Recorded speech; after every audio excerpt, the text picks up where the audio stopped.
Hello students, good morning. आज हम कक्षा 12 के लिए विद्युत द्विध्रुव आघूर्ण के निरक्ष पर केंद्र से r दूरी पर स्थित बिंदु पर विद्युत क्षेत्र की तीव्रता के लिए व्यंजक ज्ञात करेंगे। ये आज का लेक्चर हमारा छठा लेक्चर है फर्स्ट चैप्टर का। तो स्टार्ट करते हैं। सबसे पहले मानते हैं माना एक विद्युत द्विध्रुव है जिसके निरक्ष पर केंद्र से r दूरी पर स्थित बिंदु P पर विद्युत क्षेत्र की तीव्रता ज्ञात करनी है।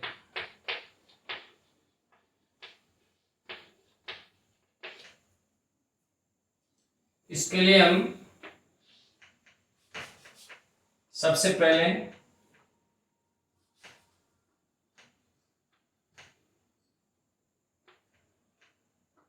ये माइनस क्यू, ये प्लस क्यू आर एस, इसका सेंटर पॉइंट हो गया केंद्र। इस केंद्र से निरक्ष पर, ये इसका निरक्ष है, जिससे r दूरी पे ये बिंदु P है। इस पॉइंट को A मान लेते हैं, इसको B मान लेते हैं। तो ये जो दूरी है, तो हमें इस P बिंदु पर विद्युत क्षेत्र की तीव्रता ज्ञात करनी है। सबसे पहले हम जो AP के बीच की दूरी है वो ज्ञात करेंगे। AP बराबर, क्योंकि ये हमारे पास में 2a डिस्टेंस है, तो ये हमारे पास में A हो गया और ये भी आपका A हो गया। अब AP डिस्टेंस हो गई। पाइथागोरस प्रमेय से लंब स्क्वायर प्लस आधार स्क्वायर इक्वल टू कर्ण स्क्वायर, तो हमारे पास में AP बराबर हो जाएगा r square plus a square, और इधर भी BP भी हो जाएगा r square plus a square. सबसे पहले हमें इस माइनस क्यू आवेश के कारण P बिंदु पर विद्युत क्षेत्र की तीव्रता ज्ञात करनी है। तो माइनस क्यू आवेश के कारण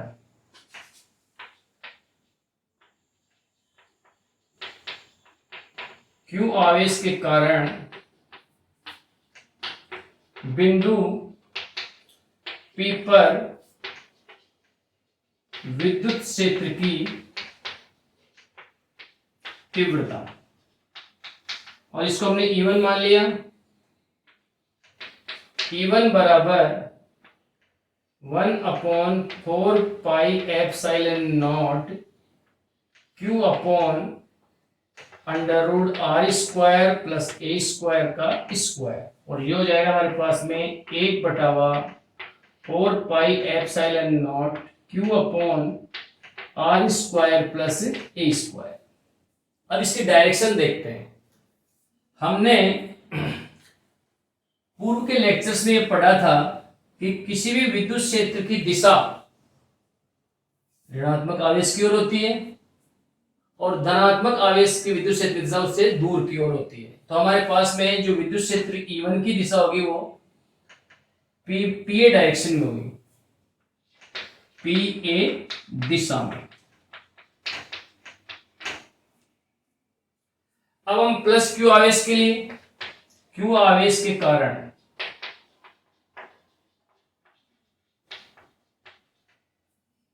बिंदु P पर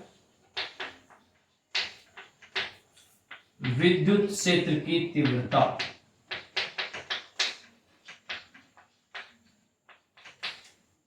और हमारे पास में हो जाएगा E2 बराबर 1/4 pi epsilon naught Q upon under root r square plus a square का होल स्क्वायर, और ये हो जाएगा हमारे पास में 1/4 पाई एप्सिलॉन नॉट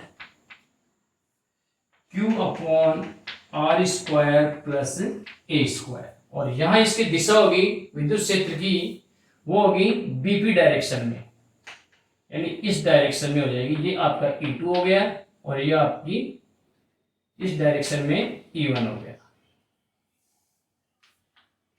ये हो जाएगा बीपी दिशा में, बीपी दिशा में। अब देखो यहां पे हम ये देख रहे हैं E1 और E2 दोनों का परिमाण समान है। E1 और E2, इसको बोर्ड को साफ कर रहे हैं, आप इसको नोट कर लीजिए। यहां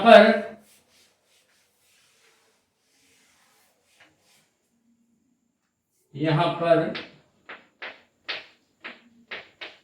E1 और E2 परिमाण में समान है, परंतु इसकी दिशाएं भिन्न हैं, अलग अलग दिशाओं में।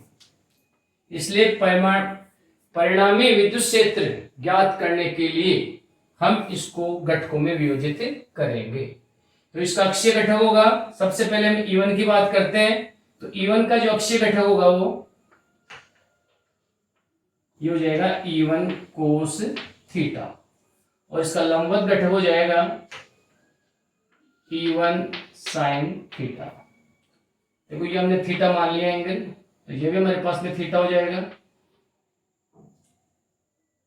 हाँ, तो अब देखिए इसके बाद में ये आपका थीटा हो जाएगा, सॉरी ये थीटा है तो ये भी आपका थीटा हो जाएगा। E1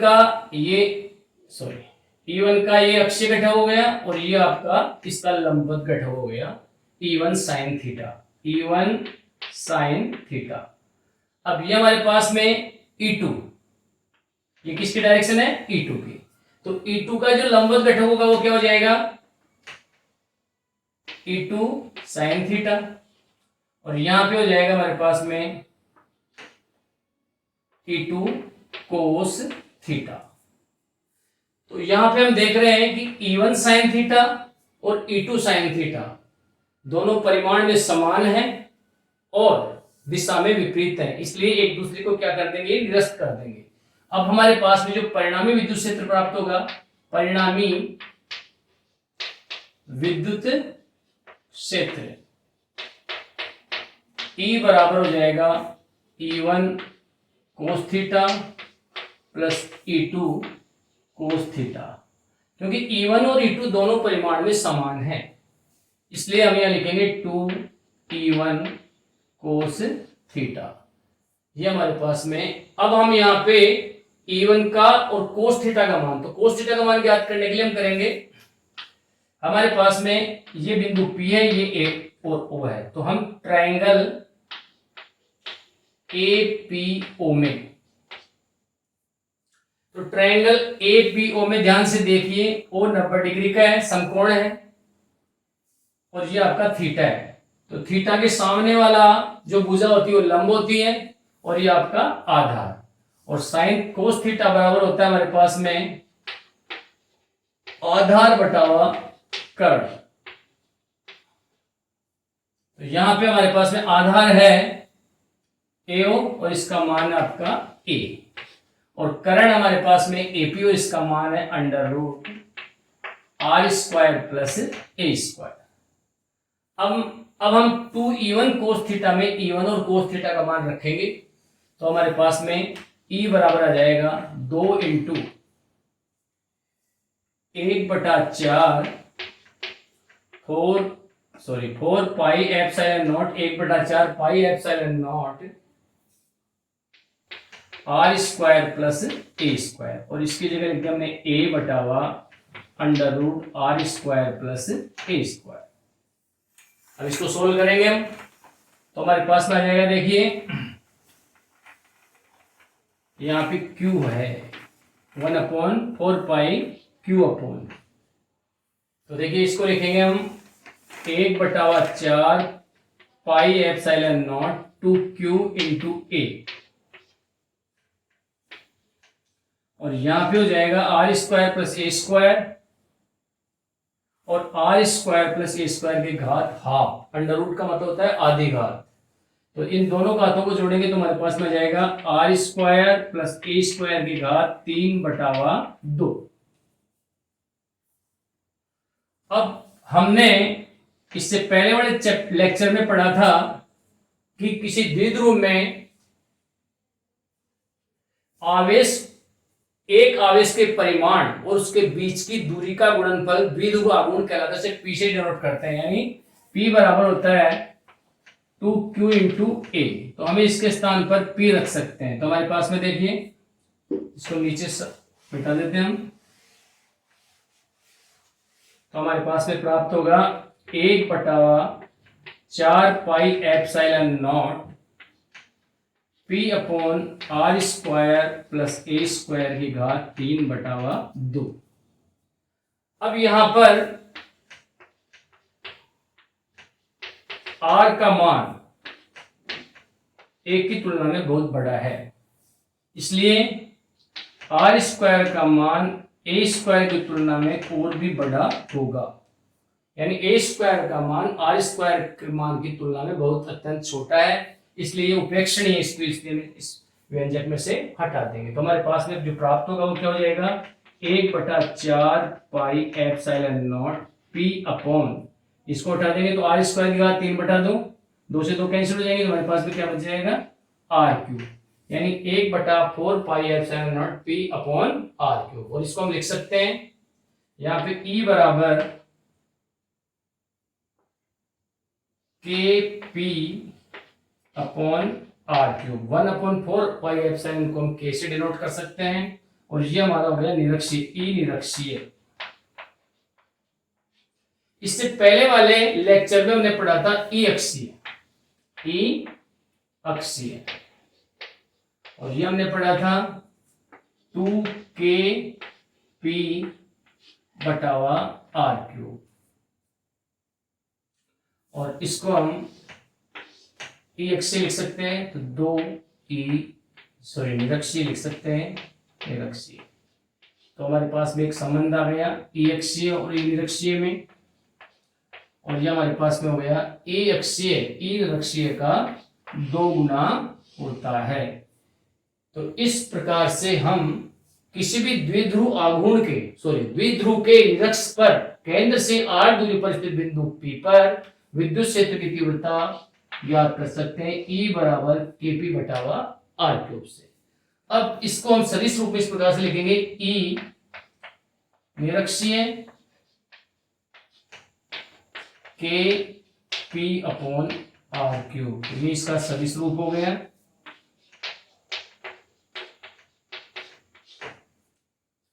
अब इसके बाद में जो हमारा अगला पॉइंट है वो है, यदि किसी द्विध्रुव को किसी समान विद्युत क्षेत्र में रख दिया जाए तो उस पर कितना बल आघूर्ण कार्य करेगा। तो स्टार्ट करते हैं, इसको मिटा देते हैं, आपने नोट कर लिया होगा।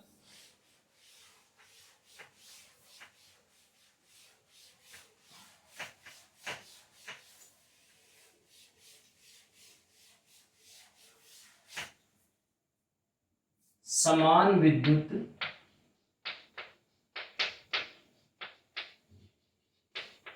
क्षेत्र में रखे द्विध्रुव विद्युत द्विध्रुव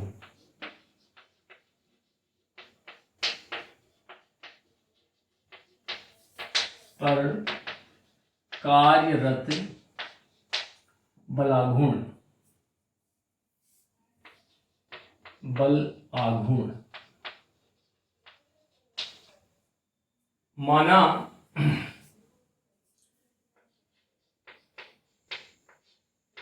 एक समान विद्युत क्षेत्र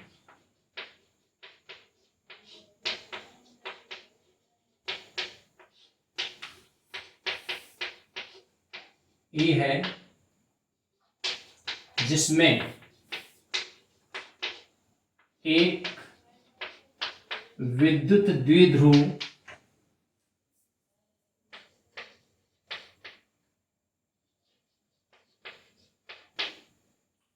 विद्युत क्षेत्र की दिशा से विद्युत क्षेत्र की दिशा के साथ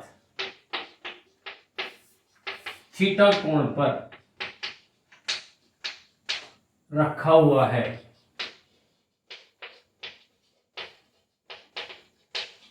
देखिए समान विद्युत क्षेत्र को प्रस्तुत करने के लिए हम इसको समांतर रेखाओं द्वारा इस प्रकार से प्रदर्शित करेंगे समान विद्युत क्षेत्र को।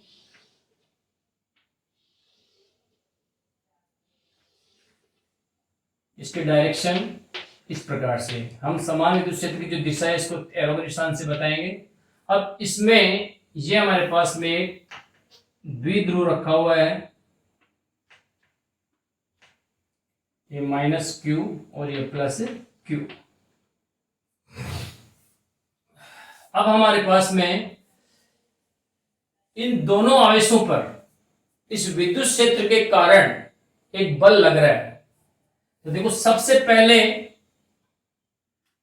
हमें इस क्यू आवेश पर विद्युत क्षेत्र ई के कारण लगने वाला बल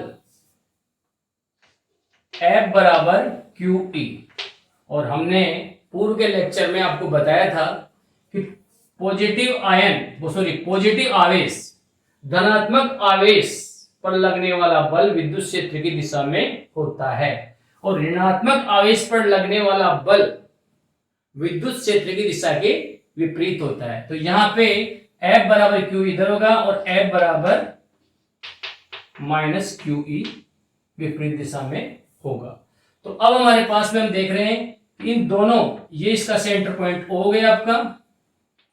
तो यहां पे इन दोनों द्विध्रुवों के बीच की दूरी 2a। हमेशा जब भी हम कोई व्यंजक करेंगे तो द्विध्रुव के बीच की दूरी को 2a मानेंगे। तो देखिए हमारे पास में परिणामी बल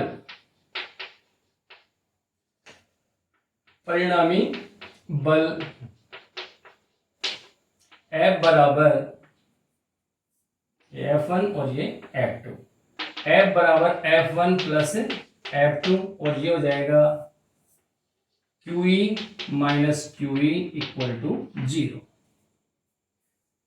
तो इस द्विध्रुव पर लगने वाला परिणामी बल शून्य हो गया, लेकिन ये दोनों बल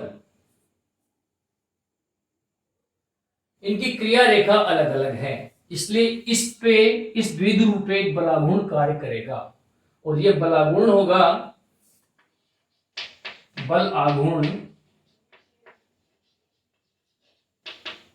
बराबर बल इंटू क्रिया रेखा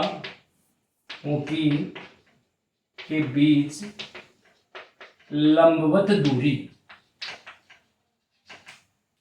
तो हमें इन दोनों की जो क्रिया रेखाएं हैं उनके बीच में लंबवत दूरी ज्ञात करनी है, ये वाली। तो देखिए इसको हमने A मान लिया, इसको B मान लिया और इसको हमने C मान लिया। तो हमें AC ज्ञात करना है। क्या ज्ञात करना है? A से C की दूरी, यानी इसकी क्रिया रेखा इसकी क्रिया, इन दोनों के बीच में लंब डाल दिया हमने, तो ये लंबवत दूरी हो गया हमारे पास में BC। सॉरी, क्या निकालना अपने को? BC निकालना है। चलो BC निकालते हैं। तो देखो ये हमारे पास में हो जाएगा, ये एंगल थीटा है क्योंकि ये विद्युत क्षेत्र के साथ थीटा कोण पे रखा हुआ है। तो हमारे पास में साइन थीटा का मान हो जाएगा लंब बटावा कर्ण, यानी BC बटावा AB, और BC बराबर हो जाएगा हमारे पास में AB साइन थीटा, यानी AB का मान 2a हो गया और ये हो गया हमारे पास में 2a साइन थीटा। अब यहाँ पे हम बल और क्रिया रेखाओं के बीच के लंब दूरी जो हमने निकाल ली, BC बराबर 2a साइन थीटा, इसका मान रख देते हैं। तो हमारे पास में देखिए ये प्राप्त हो गया बलागुण, इसको हम टाउ से डिनोट करेंगे। किससे करेंगे? टाउ से। तो देखिए हमारे पास में बल आगुण टाउ बराबर QE, ये हमारे पास में बल हो गया। F का मान कितना है? QE के बराबर, और ये हो जाएगा 2a साइन थीटा। तो इसको Q और 2a को हम एक साथ लिख लेते हैं, E साइन थीटा, और ये हो जाएगा हमारे PE साइन थीटा, यानी बलागुण का मान हो गया हमारे पास में PE साइन थीटा। और यहाँ पे इसको हम यूं लिख सकते हैं, टाउ बराबर P क्रॉस E, यानी द्विध्रुव आघूर्ण और विद्युत क्षेत्र का सदिश गुणनफल किसके बराबर होता है, बल आघूर्ण के बराबर होता है। यानी अगर कोई विद्युत द्विध्रुव किसी समान विद्युत क्षेत्र में रखा हुआ है तो उस पर लगने वाला जो बल आघूर्ण है उसका मान होगा द्विध्रुव आघूर्ण और विद्युत क्षेत्र के सदिश गुणनफल के बराबर, यानी टाउ बराबर पी साइन थीटा होता है। इसकी विशेष स्थितियों के बारे में बात करेंगे। तो सबसे पहले देखिए इसकी विशेष स्थितियों की बात करेंगे तो हमारे पास में जो रिजल्ट आया है वो है टाउ बराबर यानी बल आघूर्ण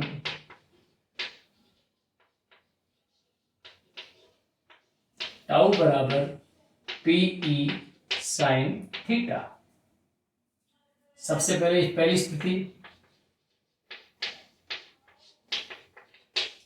यदि थीटा का मान 0 हो, यानी अगर आपका द्विध्रुव विद्युत क्षेत्र की दिशा में रखा हुआ हो तो उस स्थिति में जो बलागुण होगा हो जाएगा पी ई साइन 0।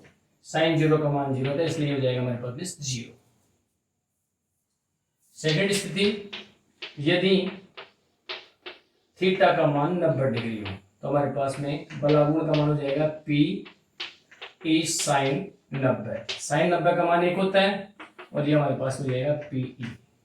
तीसरी स्थिति है, यदि थीटा बराबर 180 डिग्री हो तो टाउ बराबर हो जाएगा पी ई साइन 180 और इस स्थिति में भी 0 ही होगा, इसका मान बलागुण का मान 0 होगा।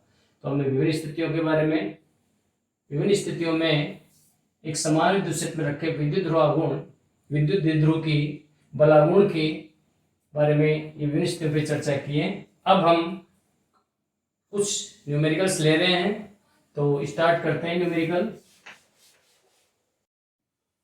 किसी विद्युत द्विध्रुव के दो आवेश प्लस माइनस 1000 माइक्रोकूलाम एक दूसरे से 2 mm दूरी पर स्थित हैं। द्विध्रुव एक समान विद्युत क्षेत्र 15 गुणा 10⁴ न्यूटन प्रति कूलाम में 30 डिग्री के कोण से झुका हुआ है। तो द्विध्रुव पर कार्यरत बलागुण ज्ञात करो। ये न्यूमेरिकल है, हम इसको सोल्व करते हैं। अभी हमने जो बलागुण के लिए व्यंजक ज्ञात किया था वो था बलागुण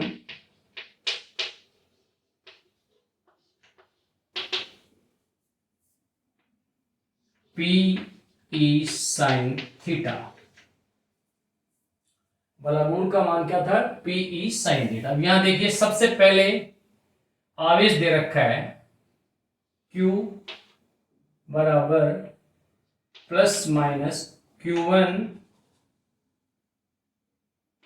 Q बराबर दे रखा है प्लस माइनस 1000 माइक्रोकूलाम और यहां पे हो जाएगा 1000 इंटू 10⁻⁻6 कूलाम और ये हो जाएंगे 10⁻⁻3 कूलाम। यहाँ पे 10⁻3 प्लस हो जाएंगी, -6 से कटेंगे तो 10⁻⁻3 कूलाम। और दे रखा हमारे को सवाल में R 2A बराबर दे रखा हमारे पास में 2 mm। द्विध्रुव आघूर्ण के दोनों आवेशों के बीच की दूरी को हम 2A से मानते हैं और ये हमारे पास में 2 mm है और इसको हम मीटर में बदलेंगे तो ये हो जाएगा 2 गुणा 10⁻⁻3 मीटर और E दे रखा है हमारे पास में 15 इंटू 10⁻⁴ न्यूटन प्रति कूलाम। अब सबसे पहले हमारे पास में P नहीं दे रखा, हमारे पास Q और 2A दे रखा है। तो जो द्विध्रुव आघूर्ण है P उसका मान होता है Q इंटू 2A। तो Q का मान हमारे पास में 10⁻⁻3 और 2A का मान है हमारे पास में 2 गुणा 10⁻⁻3 और ये हो जाएंगे हमारे पास में 2 गुणा 10⁻⁻6। ये आ गया हमारे पास में कूलाम इंटू मीटर। अब टाउ बराबर है पी ई साइन थीटा, तो यहां पे कर लेते हैं इसको सोल्व। टाउ बराबर पी का मान हमारे पास में आ गया 2 गुणा 10 की घात -6। ई दे रखा हमारे पास में, ई का मान 15 गुणा 10 की घात 4, 15 गुणा 10 की घात 4, और ये हो जाएगा साइन 30 डिग्री। अब थीटा दे रखा हमारे पास में 30 डिग्री। तो मान रख देते हैं यहाँ पे, 15 को 2 से गुणा करेंगे 30, 10 की घात -2, और इसका मान हो जाएगा हमारे पास में 1/2। 2 का भाग दिया 15, 15 इंटू 10 की घात -2, और ये हो जाएगा हमारे पास में 0.15, सॉरी। और देखिए यहाँ पे टाउ बलागुण का जो मात्रक होगा, सबसे पहले हमने बताया था बलागुण बराबर बल गुणा क्रिया रेखाओं के बीच की लंबवत दूरी। तो दूरी का मात्रक होता है मीटर और बल का मात्रक होता है न्यूटन। तो बलागुण का मात्रक होगा न्यूटन इंटू मीटर। तो हमारे पास में अगर आपको किसी विद्युत द्विध्रुव के दो आवेश दे रखे और उनके बीच की दूरी हो, या हमारे पास में द्विध्रुव आघूर्ण दे रखा हो और विद्युत क्षेत्र का मान और वो किस कोण पर झुके हुए हैं, अगर ये हमें दिया हुआ हो तो हम आसानी से बलागुण ज्ञात कर सकते हैं। अब हम हमारे आज के इस वीडियो को यही समाप्त करते हैं। Thank you.